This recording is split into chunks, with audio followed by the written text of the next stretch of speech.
कौसल्या सुप्रजा रामः पूर्वा सन्ध्या प्रवर्तते। उत्तिष्ठ नरशार्दूल कर्तव्यम् दैवमाह्निकम्। कौसल्या सुप्रजा रामः पूर्वा सन्ध्या प्रवर्तते। उत्तिष्ठ नरशार्दूल कर्तव्यम् दैवमाह्निकम्। उत्तिष्ठोत्तिष्ठ गोविन्द उत्तिष्ठ गरुडध्वज। उत्तिष्ठ कमलाकान्त त्रैलोक्यम् मङ्गलम् कुरु। उत्तिष्ठोत्तिष्ठ गोविन्द उत्तिष्ठ गरुडध्वज। उत्तिष्ठ कमलाकान्त त्रैलोक्यम् मङ्गलम् कुरु। मातः समस्त जगताम् मधुकैटभारेः वक्षो विहारिणि मनोहर दिव्यमूर्ते। श्रीस्वामिनि श्रित जनप्रिय दानशीले। श्रीवेङ्कटेश दयिते तव सुप्रभातम्। मातः समस्त जगताम् मधुकैटभारेः वक्षो विहारिणि मनोहर दिव्यमूर्ते। श्रीस्वामिनि श्रित जनप्रिय दानशीले। श्रीवेङ्कटेश दयिते तव सुप्रभातम्। तव सुप्रभातमरविन्दलोचने भवतु प्रसन्न मुख चन्द्रमण्डले। विधिशङ्करेन्द्र वनिताभिरर्चिते वृषशैलनाथ दयिते दयानिधे। अत्र्यादि सप्त ऋषयः समुपास्य सन्ध्याम् आकाश सिन्धु कमलानि मनोहराणि। आदाय पादयुगमर्चयितुम् प्रपन्नाः शेषाद्रिशेखर विभो तव सुप्रभातम्। पञ्चाननाब्ज भव षण्मुख वासवाद्याः त्रैविक्रमादिचरितम् विबुधास्तुवन्ति। भाषापतिः पठति वासर शुद्धिमारात् शेषाद्रिशेखर विभो तव सुप्रभातम्।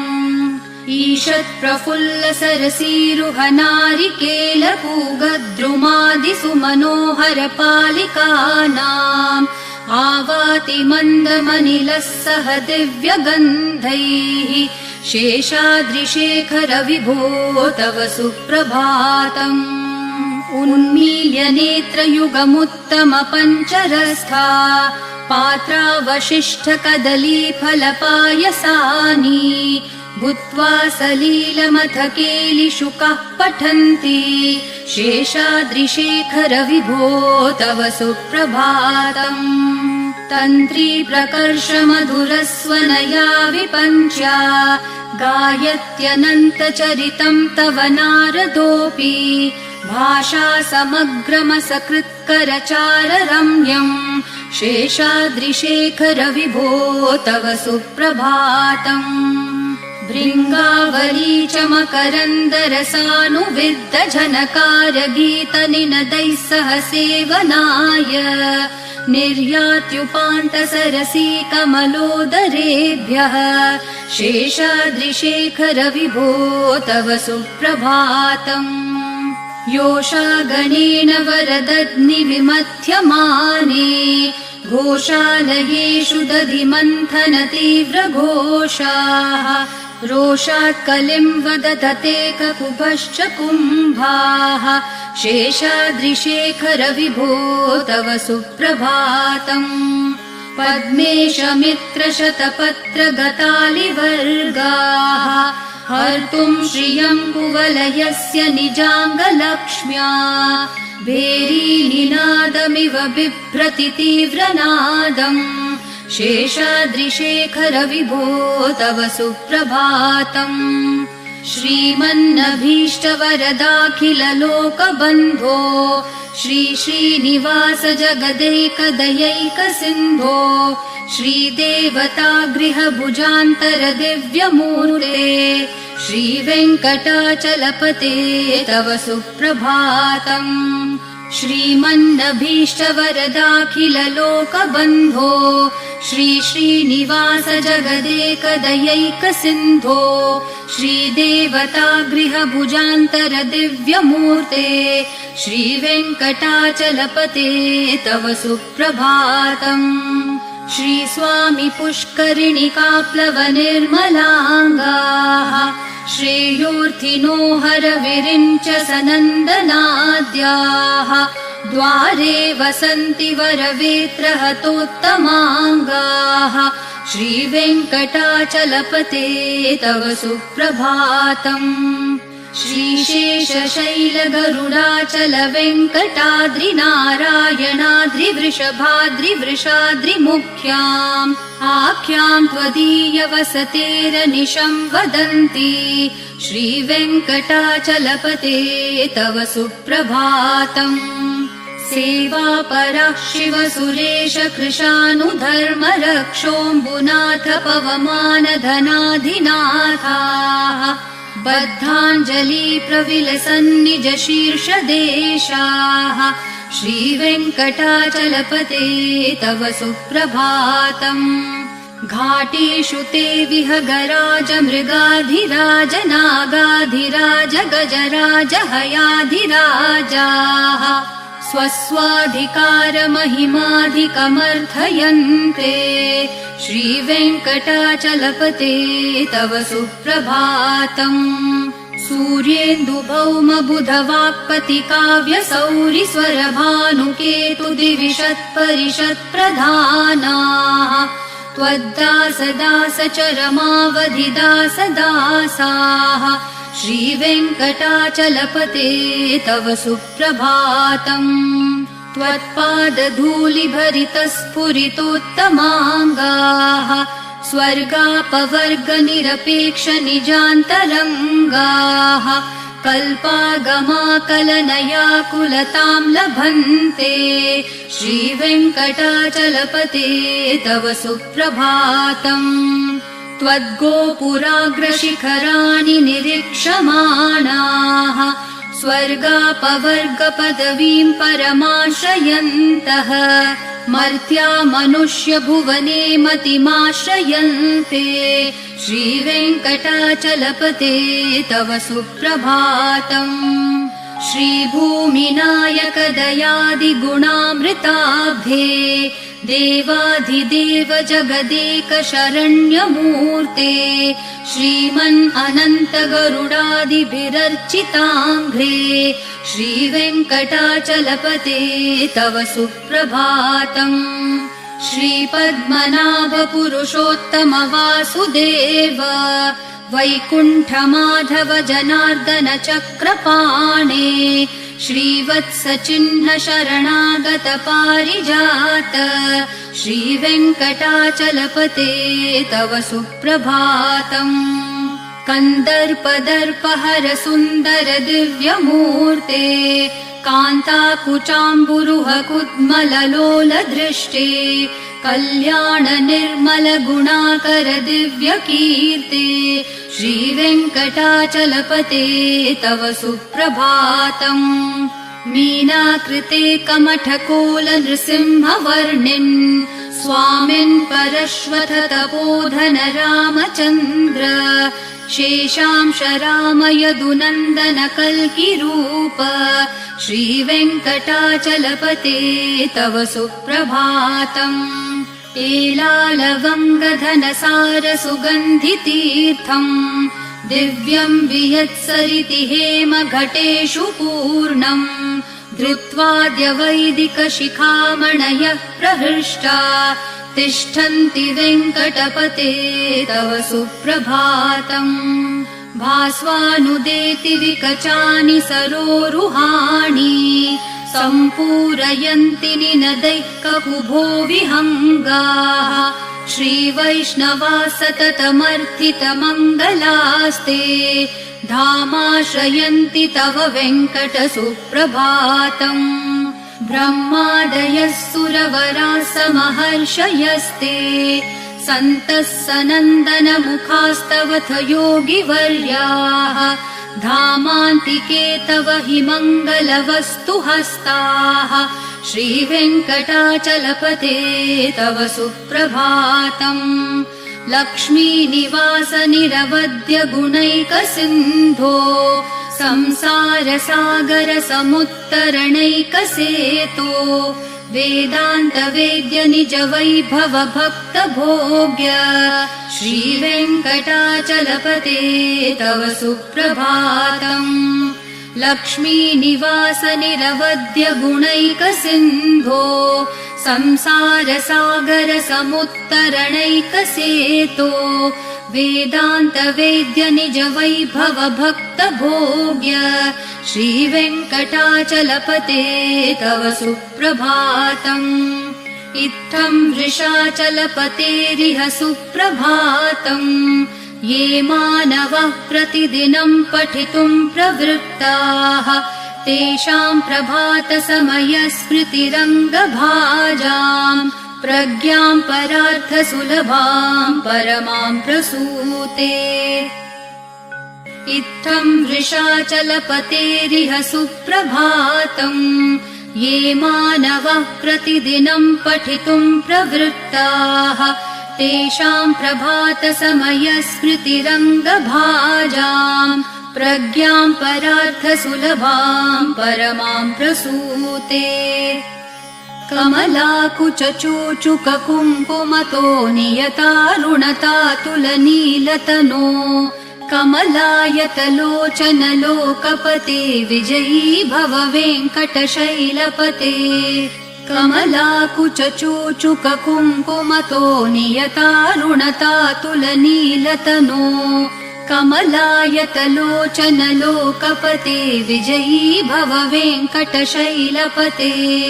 स चतुर्मुख षण्मुख पञ्चमुख प्रमुखाखिल दैवतमौलिमणे शरणागत वत्सल सारनिधे परिपालय मां वृषशैलपते। अतिवेलतया तव दुर्विषहै अनुवेलकृतैरपराधशतैः भरितं त्वरितं वृषशैलपते परया कृपया परिपाहि हरे। अधिवेङ्कटशैलमुदारमते जनताभिमताधिकदानरतात् परदेवतया गदितान्नगमै कमलादयितान्न परं कलये। कलवेणुरवावशगोपवधू शतकोटिवृतात् स्मरकोटिसमात् प्रतिवल्लविकाभिमतात् सुखदात् वसुदेवसुतान्न परं कलये। अभिराम गुणाकर दाशरथे जगदेकधनुर्धर धीरमते रघुनायक राम रमेश विभो वरदो भवदेव दया जलदे। अवनीतनया कमनीयकरं रजनीकर चारुमुखाम्बुरुहम् रजनीचरराजतमो मिहिरं महनीयमहं रघुराममये। सुमुखं सुहृदं सुलभं सुखदं स्वनुजं च सुखाय ममोघशरम् अपहाय रघुत्वहमन्यमहं न कथञ्चन कञ्चन जातु भजे।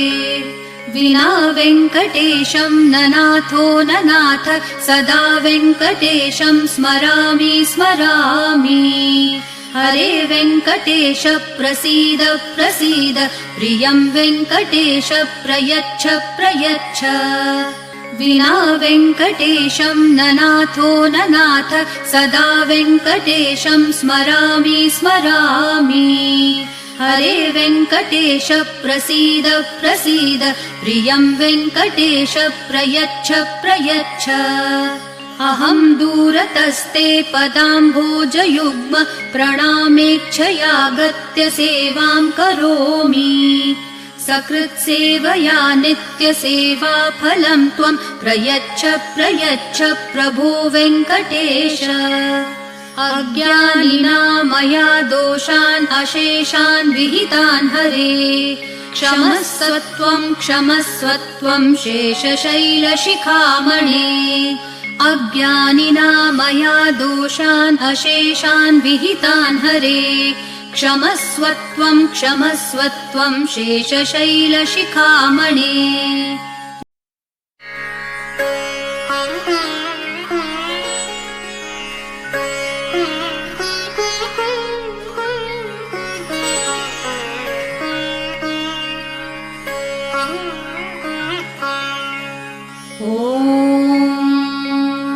कौसल्या सुप्रजा रामः पूर्वा सन्ध्या प्रवर्तते उत्तिष्ठ नरशार्दूल कर्तव्यं दैवमान्हिकम् कौसल्या सुप्रजा रामः पूर्वा सन्ध्या प्रवर्तते उत्तिष्ठ नरशार्दूल कर्तव्यं दैवमान्हिकम् उत्तिष्ठोत्तिष्ठ गोविन्द उत्तिष्ठ गरुडध्वज उत्तिष्ठ कमलाकान्त त्रैलोक्यं मङ्गलं कुरु उत्तिष्ठोत्तिष्ठ गोविन्द उत्तिष्ठ गरुडध्वज उत्तिष्ठ कमलाकान्त त्रैलोक्यं मङ्गलं कुरु मातः समस्त जगतां मधुकैटभारेः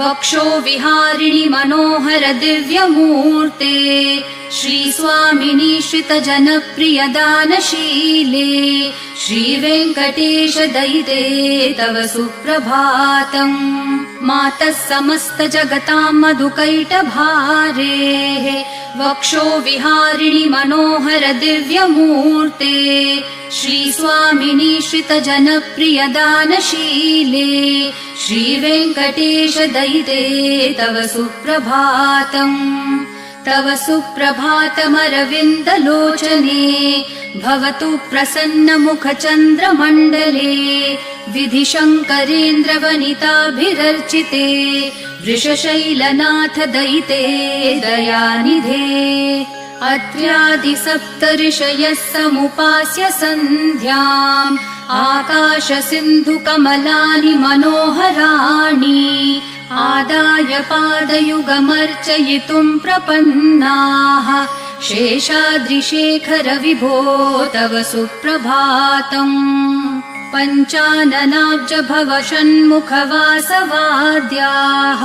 त्रैविक्रमादिचरितं विबुधास्तुवन्ति भाषापतिः पठति वासरशुद्धिमारात् शेषाद्रिशेखर विभो तव सुप्रभातम् ईषत्प्रफुल्ल सरसीरुहनारिकेलपूगद्रुमादिसुमनोहर पालिकानाम् आवाति मन्दमनिलः सह दिव्यगन्धैः शेषाद्रिशेखर विभो तव सुप्रभातम् उन्मील्य नेत्रयुगमुत्तम पञ्चरस्था पात्रावशिष्ठ कदलीफलपायसानि भूत्वा सलीलमथ केलिशुकः पठन्ति शेषाद्रिशेखर विभो तव सुप्रभातम् तन्त्री प्रकर्ष मधुरस्वनया विपञ्च्या गायत्यनन्तचरितं तव नारदोऽपि भाषा समग्रमसकृत्करचार रम्यम् शेषाद्रिशेखर विभो तव सुप्रभातम् भृङ्गावली च मकरन्दरसानुविद्ध झनकार गीतनिनदैः सह सेवनाय निर्यात्युपान्त सरसी कमलोदरेभ्यः शेषाद्रिशेखर विभो तव सुप्रभातम् योषागणेन वरदध्नि विमथ्यमाने घोषालयेषु दधिमन्थन तीव्रघोषाः रोषात् कलिं वदधते ककुभश्च कुम्भाः शेषाद्रिशेखर विभो तव सुप्रभातम् पद्मेशमित्रशतपत्रगतालिवर्गाः हर्तुं श्रियं कुवलयस्य निजाङ्गलक्ष्म्या भेरीनिनादमिव बिभ्रति तीव्रनादम् शेषाद्रिशेखर विभो तव सुप्रभातम् श्रीमन्नभीष्टवरदाखिललोकबन्धो श्री श्रीनिवास जगदैकदयैकसिन्धो श्रीदेवतागृहभुजान्तर दिव्यमूर्ते श्रीवेङ्कटाचलपते तव सुप्रभातम् श्रीमन्नभीष्टवरदाखिललोकबन्धो श्री श्रीनिवास जगदेकदयैकसिन्धो श्रीदेवतागृहभुजान्तर दिव्यमूर्ते श्रीवेङ्कटाचलपते तव सुप्रभातम् श्रीस्वामी पुष्करिणिकाप्लवनिर्मलाङ्गाः श्रेयोर्थिनो हरविरिञ्च सनन्दनाद्याः द्वारे वसन्ति वरवेत्रहतोत्तमाङ्गाः श्रीवेङ्कटाचलपते तव सुप्रभातम्। श्रीशेषशैलगरुडाचल वेङ्कटाद्रिनारायणाद्रिवृषभाद्रिवृषाद्रिमुख्याम् आख्याम् त्वदीयवसतेरनिशं वदन्ति श्रीवेङ्कटाचलपते तव सुप्रभातम्। सेवापरः शिवसुरेश कृशानुधर्म रक्षोऽम्बुनाथ पवमानधनाधिनाथाः बद्धाञ्जलि प्रविलसन्निज शीर्षदेशाः श्रीवेङ्कटाचलपते तव सुप्रभातम्। घाटेषु ते विहगराज मृगाधिराज नागाधिराज गजराज हयाधिराजाः स्वस्वाधिकारमहिमाधिकमर्थयन्ते श्रीवेङ्कटाचलपते तव सुप्रभातम्। सूर्येन्दुभौमबुधवाक्पतिकाव्यसौरिस्वरभानुकेतुदिविषत्परिषत्प्रधानाः त्वद्दासदासचरमावधिदासदासाः श्रीवेङ्कटाचलपते तव सुप्रभातम्। त्वत्पादधूलिभरितस्फुरितोत्तमाङ्गाः स्वर्गापवर्गनिरपेक्षनिजान्तरङ्गाः कल्पागमाकलनयाकुलतां लभन्ते श्रीवेङ्कटाचलपते तव सुप्रभातम्। त्वद्गोपुराग्रशिखराणि निरीक्षमाणाः स्वर्गापवर्गपदवीं परमाश्रयन्तः मर्त्या मनुष्यभुवने मतिमाश्रयन्ते श्रीवेङ्कटाचलपते तव सुप्रभातम्। श्रीभूमिनायक दयादिगुणामृताब्धे देवाधिदेव जगदेक शरण्यमूर्ते श्रीमन् अनन्त गरुडादिभिरर्चिताङ्घ्रे श्रीवेङ्कटाचलपते तव सुप्रभातम्। श्रीपद्मनाभ पुरुषोत्तम वासुदेव वैकुण्ठमाधव जनार्दन चक्रपाणे श्रीवत्सचिह्न शरणागत पारिजात श्रीवेङ्कटाचलपते तव सुप्रभातम्। कन्दर्पदर्पहर सुन्दर दिव्यमूर्ते कान्ताकुचाम्बुरुह कुड्मललोल दृष्टे कल्याण निर्मल गुणाकर दिव्यकीर्ते श्रीवेङ्कटाचलपते तव सुप्रभातम्। मीनाकृते कमठकोल नृसिंहवर्णिन् स्वामिन् परश्वथ तपोधन रामचन्द्र शेषांश राम यदुनन्दन कल्किरूप श्रीवेङ्कटाचलपते तव सुप्रभातम्। एलालवङ्गधनसार सुगन्धितीर्थम् दिव्यं वियत्सरिति हेम घटेषु पूर्णम् धृत्वाद्य वैदिकशिखामणयः प्रहृष्टा तिष्ठन्ति वेङ्कटपते तव सुप्रभातम्।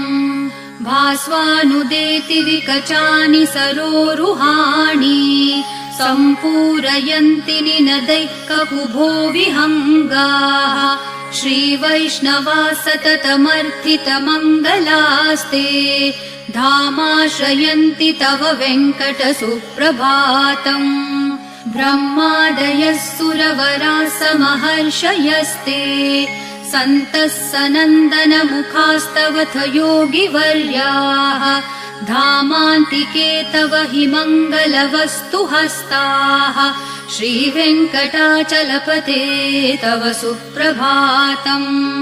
लक्ष्मीनिवास निरवद्य गुणैकसिन्धो संसार सागर समुत्तरणैकसेतो वेदान्तवेद्य निज वैभव भक्त भोग्य श्रीवेङ्कटाचलपते तव सुप्रभातम्।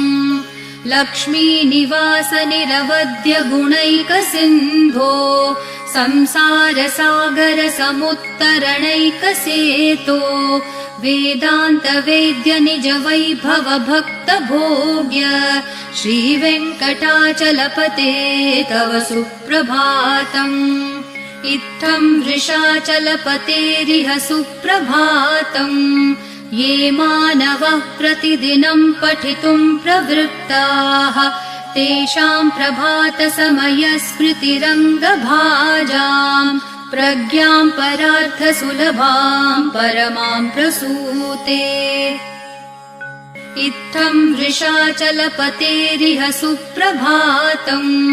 ये मानवः प्रतिदिनं पठितुं प्रवृत्ताः तेषां प्रभातसमयस्मृतिरङ्गभाजाम् प्रज्ञां परार्थसुलभां परमां प्रसूते। कमलाकुचूचुककुङ्कुमतो नियतारुणतातुलनीलतनो कमलायतलोचनलोकपते विजयी भव वेङ्कटशैलपते। कमलाकुचूचुककुङ्कुमतो नियतारुणतातुलनीलतनो कमलायतलोचनलोकपते विजयी भव वेङ्कटशैलपते। सचतुर्मुख षण्मुख पञ्चमुख प्रमुखाखिल दैवतमौलिमणे शरणागत वत्सल सारनिधे परिपालय मां वृषशैलपते। अतिवेलतया तव दुर्विषहै अनुवेलकृतैरपराधशतैः भरितं त्वरितं वृषशैलपते परया कृपया परिपाहि हरे।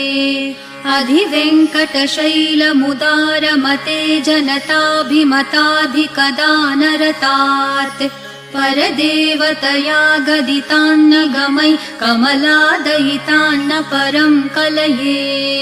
कलवेणुरवावश गोपवधू शतकोटिवृतात् स्मरकोटिसमात् प्रतिवल्लविकाभिमतात् सुखदात् वसुदेवसुतान्न परं कलये। अभिराम गुणाकर दाशरथे जगदेकधनुर्धर धीरमते रघुनायक राम रमेश विभो वरदो भवदेव दया जलदे। अवनीतनया कमनीयकरं रजनीकर चारुमुखाम्बुरुहम् रजनीचर राजतमो मिहिरं महनीयमहं रघुराममये। सुमुखं सुहृदं सुलभं सुखदं स्वनुजं च सुखाय ममोघशरम् अपहाय रघुत्वहमन्यमहं न कथञ्चन कञ्चन जातु भजे।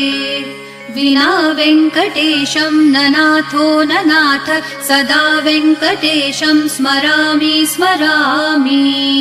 हरे वेङ्कटेश प्रसीद प्रसीद प्रियं वेङ्कटेश प्रयच्छ प्रयच्छ। विना वेङ्कटेशं न नाथो न नाथ सदा वेङ्कटेशं स्मरामि स्मरामि। हरे वेङ्कटेश प्रसीद प्रसीद प्रियं वेङ्कटेश प्रयच्छ प्रयच्छ। अहं दूरतस्ते पदाम्भोजयुग्म प्रणामेच्छयागत्य सेवां करोमि। सकृत्सेवया नित्यसेवा फलं त्वं प्रयच्छ प्रयच्छ प्रभो वेङ्कटेश। अज्ञानिना मया दोषान् अशेषान् विहितान् हरे क्षमस्व त्वं शेषशैलशिखामणे। अज्ञानिना मया दोषान् अशेषान् विहितान् हरे क्षमस्व त्वं शेषशैलशिखामणे।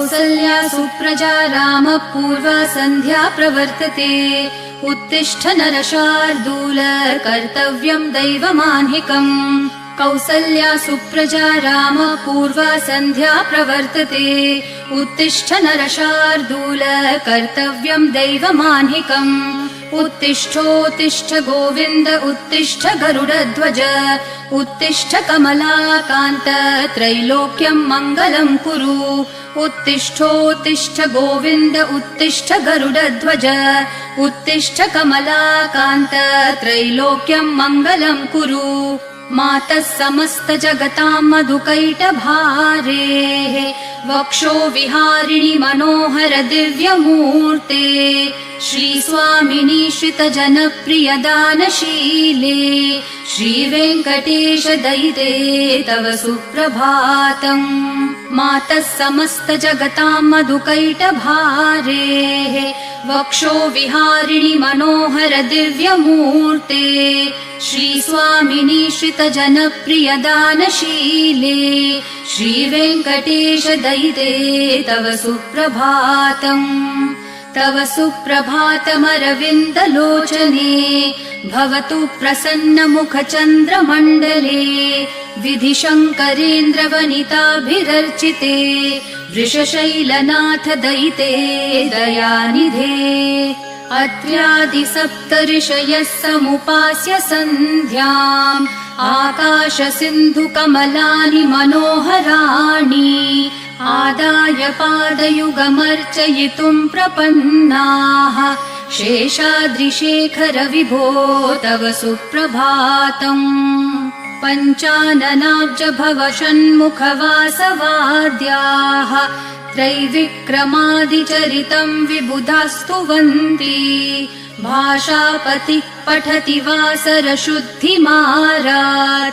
शेषाद्रिशेखर विभो तव सुप्रभातम् ईषत्प्रफुल्ल सरसीरुहनारिकेलपूगद्रुमादिसुमनोहर पालिकानाम् आवाति मन्दमनिलः सह दिव्यगन्धैः शेषाद्रिशेखर विभो तव सुप्रभातम् उन्मील्य नेत्रयुगमुत्तम पञ्चरस्था पात्रावशिष्ठ कदलीफलपायसानि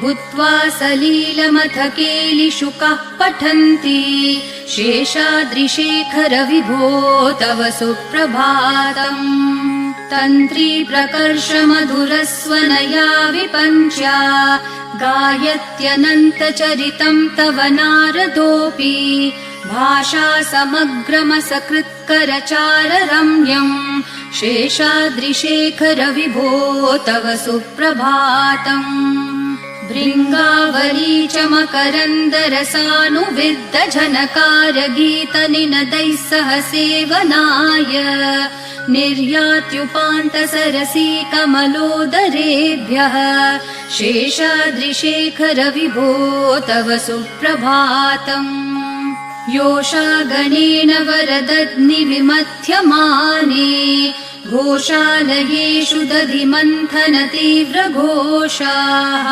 रोषात् कलिं वदधते ककुभश्च कुम्भाः शेषाद्रिशेखर विभो तव सुप्रभातम् पद्मेशमित्रशतपत्रगतालिवर्गाः हर्तुं श्रियं कुवलयस्य निजाङ्गलक्ष्म्या भेरीनिनादमिव बिभ्रति तीव्रनादम् शेषाद्रिशेखर विभो तव सुप्रभातम् श्रीमन्नभीष्टवरदाखिललोकबन्धो श्री श्रीनिवास जगदैकदयैकसिन्धो श्रीदेवतागृहभुजान्तर दिव्यमूर्ते श्रीवेङ्कटाचलपते तव सुप्रभातम् श्रीमन्नभीष्टवरदाखिललोकबन्धो श्री श्रीनिवास जगदेकदयैकसिन्धो श्रीदेवतागृहभुजान्तर दिव्यमूर्ते श्रीवेङ्कटाचलपते तव सुप्रभातम् श्रीस्वामी पुष्करिणिकाप्लवनिर्मलाङ्गाः श्रेयोर्थिनो हरविरिञ्च सनन्दनाद्याः द्वारे वसन्ति वरवेत्रहतोत्तमाङ्गाः श्रीवेङ्कटाचलपते तव सुप्रभातम् श्रीशेषशैलगरुडाचल वेङ्कटाद्रिनारायणाद्रिवृषभाद्रिवृषाद्रिमुख्याम् आख्याम् त्वदीयवसतेरनिशं वदन्ति श्रीवेङ्कटाचलपते तव सुप्रभातम् सेवापरः शिव सुरेश कृशानुधर्म रक्षोऽम्बुनाथ पवमानधनाधिनाथाः बद्धाञ्जलि प्रविलसन्निज शीर्षदेशाः श्रीवेङ्कटाचलपते तव सुप्रभातम् घाटेषु ते विहगराज मृगाधिराज नागाधिराज गजराज हयाधिराजाः स्वस्वाधिकारमहिमाधिकमर्थयन्ते श्रीवेङ्कटाचलपते तव सुप्रभातम् सूर्येन्दुभौमबुधवाक्पतिकाव्यसौरिस्वरभानुकेतुदिविशत्परिषत्प्रधानाः त्वद्दासदासचरमावधिदासदासाः श्रीवेङ्कटाचलपते तव सुप्रभातम् त्वत्पादधूलिभरितस्फुरितोत्तमाङ्गाः स्वर्गापवर्गनिरपेक्षनिजान्तरङ्गाः कल्पागमाकलनयाकुलतां लभन्ते श्रीवेङ्कटाचलपते तव सुप्रभातम् त्वद्गोपुराग्रशिखराणि निरीक्षमाणाः स्वर्गापवर्गपदवीं परमाश्रयन्तः मर्त्या मनुष्यभुवने मतिमाश्रयन्ते श्रीवेङ्कटाचलपते तव सुप्रभातम् श्रीभूमिनायक दयादिगुणामृताब्धे देवाधिदेव जगदेक शरण्यमूर्ते श्रीमन् अनन्त गरुडादिभिरर्चिताङ्घ्रे श्रीवेङ्कटाचलपते तव सुप्रभातम् श्रीपद्मनाभ पुरुषोत्तम वासुदेव वैकुण्ठमाधव जनार्दन चक्रपाणे श्रीवत्सचिह्न शरणागत पारिजात श्रीवेङ्कटाचलपते तव सुप्रभातम् कन्दर्पदर्पहर सुन्दर दिव्यमूर्ते कान्ताकुचाम्बुरुह कुड्मललोल दृष्टे कल्याण निर्मल गुणाकर दिव्यकीर्ते श्रीवेङ्कटाचलपते तव सुप्रभातम् मीनाकृते कमठकोल नृसिंहवर्णिन् स्वामिन् परश्वथ तपोधन रामचन्द्र शेषांश राम यदुनन्दन कल्किरूप श्रीवेङ्कटाचलपते तव सुप्रभातम् एलालवङ्गधनसार सुगन्धितीर्थम् दिव्यम् वियत्सरिति हेम घटेषु पूर्णम् धृत्वाद्य वैदिकशिखामणयः प्रहृष्टा तिष्ठन्ति वेङ्कटपते तव सुप्रभातम् भास्वानुदेति विकचानि सरोरुहाणि सम्पूरयन्ति निनदैः ककुभो विहङ्गाः श्रीवैष्णवा सततमर्थितमङ्गलास्ते धामाश्रयन्ति तव वेङ्कट सुप्रभातम् ब्रह्मादयः सुरवराः समहर्षयस्ते सन्तः सनन्दन मुखास्तवथ योगिवर्याः धामान्तिके तव हि मङ्गलवस्तु हस्ताः श्रीवेङ्कटाचलपते तव सुप्रभातम् लक्ष्मीनिवास निरवद्य गुणैकसिन्धो संसार सागर समुत्तरणैकसेतो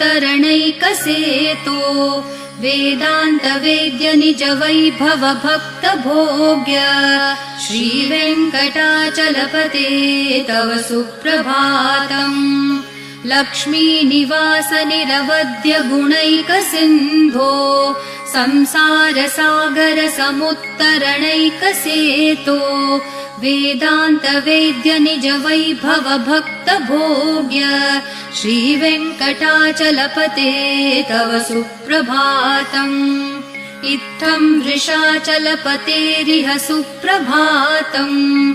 ये मानवः प्रतिदिनं पठितुं प्रवृत्ताः तेषां प्रभातसमयस्मृतिरङ्गभाजाम् प्रज्ञां परार्थसुलभां परमां प्रसूते। इत्थं वृषाचलपतेरिह सुप्रभातम्। ये मानवः प्रतिदिनं पठितुं प्रवृत्ताः तेषां प्रभातसमयस्मृतिरङ्गभाजाम् प्रज्ञां परार्थसुलभां परमां प्रसूते। कमलाकुचूचुककुङ्कुमतो नियतारुणतातुलनीलतनो कमलायतलोचनलोकपते विजयी भव वेङ्कटशैलपते। कमलाकुचूचुककुङ्कुमतो नियतारुणतातुलनीलतनो कमलायतलोचनलोकपते विजयी भव वेङ्कटशैलपते। स चतुर्मुख षण्मुख पञ्चमुख प्रमुखाखिल दैवतमौलिमणे शरणागत वत्सल सारनिधे परिपालय मां वृषशैलपते। अतिवेलतया तव दुर्विषहै अनुवेलकृतैरपराधशतैः भरितं त्वरितं वृषशैलपते परया कृपया परिपाहि हरे। अधिवेङ्कटशैलमुदारमते जनताभिमताधिकदानरतात् परदेवतया गदितान्नगमै कमलादयितान्न परं कलये। कलवेणुरवावश गोपवधू शतकोटिवृतात् स्मरकोटिसमात् प्रतिवल्लविकाभिमतात् सुखदात् वसुदेवसुतान्न परं कलये। अभिराम गुणाकर दाशरथे जगदेकधनुर्धर धीरमते रघुनायक राम रमेश विभो वरदो भवदेव दया जलदे। अवनीतनया कमनीयकरं रजनीकर चारुमुखाम्बुरुहम् रजनीचर राजतमो मिहिरं महनीयमहं रघुराममये। सुमुखं सुहृदं सुलभं सुखदं स्वनुजं च सुखाय ममोघशरम् अपहाय रघुत्वहमन्यमहं न कथञ्चन कञ्चन जातु भजे। विना वेङ्कटेशं न नाथो न नाथ सदा वेङ्कटेशं स्मरामि स्मरामि। हरे वेङ्कटेश प्रसीद प्रसीद प्रियं वेङ्कटेश प्रयच्छ प्रयच्छ। विना वेङ्कटेशं न नाथो न नाथ सदा वेङ्कटेशं स्मरामि स्मरामि। हरे वेङ्कटेश प्रसीद प्रसीद प्रियं वेङ्कटेश प्रयच्छ प्रयच्छ। अहं दूरतस्ते पदाम्भोजयुग्म प्रणामेच्छयागत्य सेवां करोमि। सकृत्सेवया नित्यसेवाफलं त्वं प्रयच्छ प्रयच्छ प्रभो वेङ्कटेश। अज्ञानिना मया दोषान् अशेषान् विहितान् हरे क्षमस्वत्वं शेषशैलशिखामणे। अज्ञानिना मया दोषान् अशेषान् विहितान् हरे क्षमस्वत्वं शेषशैलशिखामणे।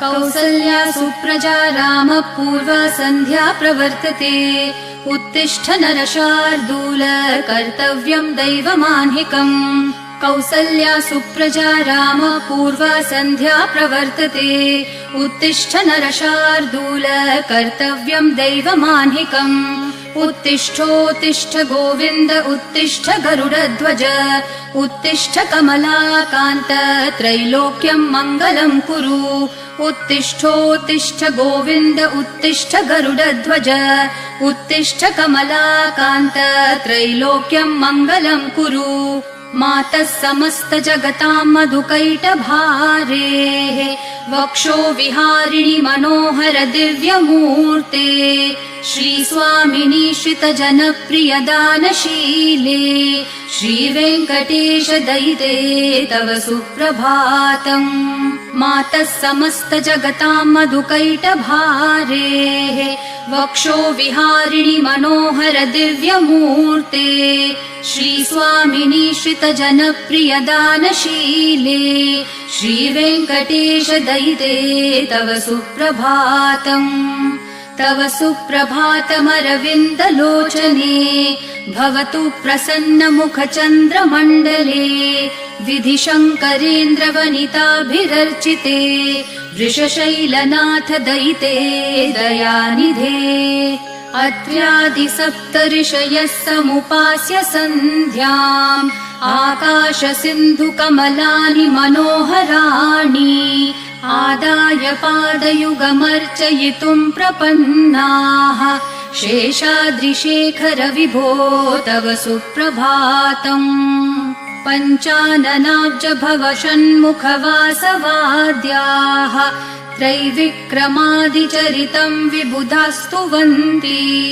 भाषापतिः पठति वासरशुद्धिमारात् शेषाद्रिशेखर विभो तव सुप्रभातम् ईषत्प्रफुल्ल सरसीरुह नारिकेलपूगद्रुमादिसुमनोहर पालिकानाम् आवाति मन्दमनिलः सह दिव्यगन्धैः शेषाद्रिशेखर विभो तव सुप्रभातम् उन्मील्य नेत्रयुगमुत्तम पञ्चरस्था पात्रावशिष्ठ कदलीफलपायसानि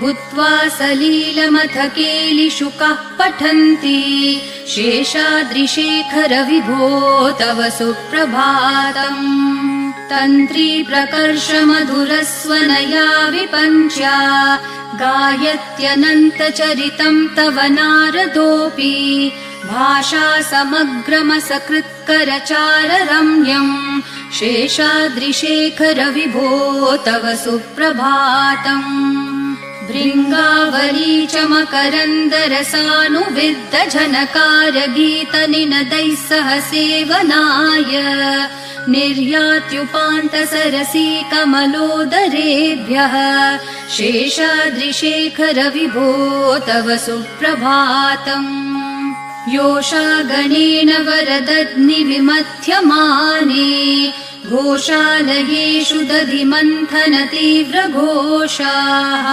रोषात् कलिम् वदधते ककुभश्च कुम्भाः शेषाद्रिशेखर विभो तव सुप्रभातम् पद्मेशमित्र शतपत्र गतालिवर्गाः हर्तुम् श्रियम् कुवलयस्य निजाङ्गलक्ष्म्या भेरीनिनादमिव बिभ्रति तीव्रनादम् शेषाद्रिशेखर विभो तव सुप्रभातम् श्रीमन्नभीष्टवरदाखिल लोकबन्धो श्री श्रीनिवास जगदैकदयैक सिन्धो श्रीदेवतागृह भुजान्तर दिव्यमूर्ते श्रीवेङ्कटाचलपते तव सुप्रभातम् श्रीमन्नभीष्टवरदाखिल लोकबन्धो श्री श्रीनिवास जगदेकदयैक सिन्धो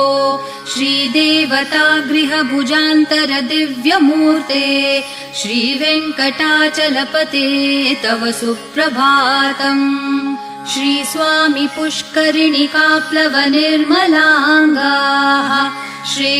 सुरवृद्धिनो हरविरिञ्च सनन्दनाद्याः द्वारे वसन्ति वरवेत्रहतोत्तमाङ्गाः श्रीवेङ्कटाचलपते तव सुप्रभातम् श्रीशेषशैलगरुडाचल वेङ्कटाद्रिनारायणाद्रिवृषभाद्रिवृषाद्रिमुख्याम् आख्याम् त्वदीयवसतेरनिशम् वदन्ति श्रीवेङ्कटाचलपते तव सुप्रभातम् सेवापरः शिवसुरेश कृशानुधर्मरक्षोऽम्बुनाथ पवमानधनाधिनाथाः बद्धाञ्जलि प्रविलसन्निज शीर्षदेशाः श्रीवेङ्कटाचलपते तव सुप्रभातम् घाटेषु ते विहगराज मृगाधिराज नागाधिराज गजराज हयाधिराजाः स्वस्वाधिकारमहिमाधिकमर्थयन्ते श्रीवेङ्कटाचलपते तव सुप्रभातम् सूर्येन्दुभौमबुधवाक्पतिकाव्यसौरिस्वरभानुकेतुदिविषत्परिषत्प्रधानाः त्वद्दासदासचरमावधिदासदासाः श्रीवेङ्कटाचलपते तव सुप्रभातम् त्वत्पादधूलिभरितस्फुरितोत्तमाङ्गाः स्वर्गापवर्गनिरपेक्षनिजान्तरङ्गाः कल्पागमाकलनयाकुलताम् लभन्ते श्रीवेङ्कटाचलपते तव सुप्रभातम् त्वद्गोपुराग्रशिखराणि निरीक्षमाणाः स्वर्गापवर्गपदवीम् परमाश्रयन्तः मर्त्या मनुष्यभुवने मतिमाश्रयन्ते श्रीवेङ्कटाचलपते तव सुप्रभातम् श्रीभूमिनायकदयादिगुणामृताब्धे देवाधिदेव जगदेक शरण्यमूर्ते श्रीमन् अनन्त गरुडादिभिरर्चिताङ्घ्रे श्रीवेङ्कटाचलपते तव सुप्रभातम् श्रीपद्मनाभ पुरुषोत्तम वासुदेव वैकुण्ठमाधव जनार्दन चक्रपाणे श्रीवत्सचिह्न शरणागत पारिजात श्रीवेङ्कटाचलपते तव सुप्रभातम् कन्दर्पदर्पहर सुन्दर दिव्यमूर्ते कान्ताकुचाम्बुरुह कुड्मललोल दृष्टे कल्याण निर्मल गुणाकर दिव्यकीर्ते श्रीवेङ्कटाचलपते तव सुप्रभातम् मीनाकृते कमठकोल नृसिंहवर्णिन् स्वामिन् परश्वथ तपोधन रामचन्द्र शेषांश राम यदुनन्दन कल्किरूप श्रीवेङ्कटाचलपते तव सुप्रभातम् एलालवङ्गधनसार सुगन्धितीर्थम् दिव्यम् वियत्सरिति हेम घटेषु पूर्णम् धृत्वाद्य वैदिक शिखामणयः प्रहृष्टा तिष्ठन्ति वेङ्कटपते तव सुप्रभातम् भास्वानुदेति विकचानि सरोरुहाणि सम्पूरयन्ति निनदैः ककुभो विहङ्गाः श्रीवैष्णवा सततमर्थितमङ्गलास्ते धामाश्रयन्ति तव वेङ्कट सुप्रभातम् ब्रह्मादयः सुरवराः समहर्षयस्ते सन्तः सनन्दन मुखास्तवथ योगिवर्याः धामान्तिके तव हि मङ्गलवस्तु हस्ताः श्रीवेङ्कटाचलपते तव सुप्रभातम् लक्ष्मीनिवास निरवद्य गुणैकसिन्धो संसार सागर समुत्तरणैकसेतो वेदान्तवेद्य निज वैभव भक्त भोग्य श्रीवेङ्कटाचलपते तव सुप्रभातम्। लक्ष्मीनिवास निरवध्य गुणैक सिन्धो संसार सागर समुत्तरणैक सेतो वेदान्तवेद्य निज वैभव भक्त भोग्य श्रीवेङ्कटाचलपते तव सुप्रभातम्। इत्थं वृषाचलपतेरिह सुप्रभातम्। ये मानवः प्रतिदिनं पठितुं प्रवृत्ताः तेषां प्रभातसमयस्मृतिरङ्गभाजाम् प्रज्ञां परार्थसुलभां परमां प्रसूते। इत्थं वृषाचलपतेरिह सुप्रभातम्। ये मानवः प्रतिदिनं पठितुं प्रवृत्ताः तेषां प्रभातसमयस्मृतिरङ्गभाजाम् प्रज्ञां परार्थसुलभां परमां प्रसूते। कमलाकुचूचुककुङ्कुमतो नियतारुणतातुलनीलतनो कमलायतलोचन लोकपते विजयी भव वेङ्कटशैलपते। कमलाकुचूचुककुङ्कुमतो नियतारुणतातुलनीलतनो कमलायतलोचन लोकपते विजयी भव वेङ्कटशैलपते। स चतुर्मुख षण्मुख पञ्चमुख प्रमुखाखिल दैवतमौलिमणे शरणागत वत्सल सारनिधे परिपालय मां वृषशैलपते। अतिवेलतया तव दुर्विषहै अनुवेलकृतैरपराधशतैः भरितं त्वरितं वृषशैलपते परया कृपया परिपाहि हरे। अधिवेङ्कटशैलमुदारमते जनताभिमताधिकदानरतात् परदेवतया गदितान्न गमै कमलादयितान्न परं कलये। कलवेणुरवावश गोपवधू शतकोटिवृतात् स्मरकोटिसमात् प्रतिवल्लविकाभिमतात् सुखदात् वसुदेवसुतान्न परं कलये।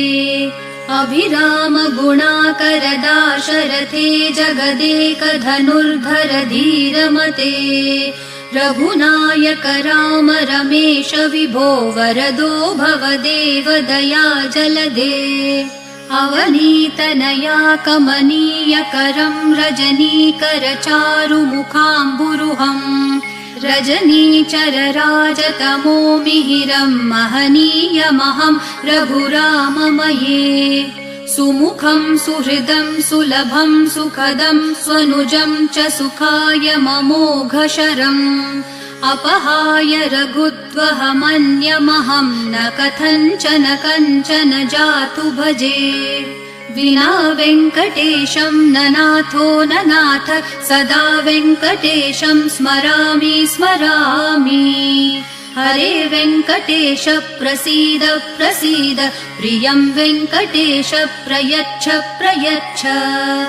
विना वेङ्कटेशं न नाथो न नाथ सदा वेङ्कटेशं स्मरामि स्मरामि। हरे वेङ्कटेश प्रसीद प्रसीद प्रियं वेङ्कटेश प्रयच्छ प्रयच्छ। अहं दूरतस्ते पदाम्भोजयुग्म प्रणामेच्छयागत्य सेवां करोमि। सकृत्सेवया नित्यसेवा फलं त्वं प्रयच्छ प्रयच्छ प्रभो वेङ्कटेश। अज्ञानिना मया दोषान् अशेषान् विहितान् हरे क्षमस्व त्वं शेषशैलशिखामणे। अज्ञानिना मया दोषान् अशेषान् विहितान् हरे क्षमस्व त्वं शेषशैलशिखामणे।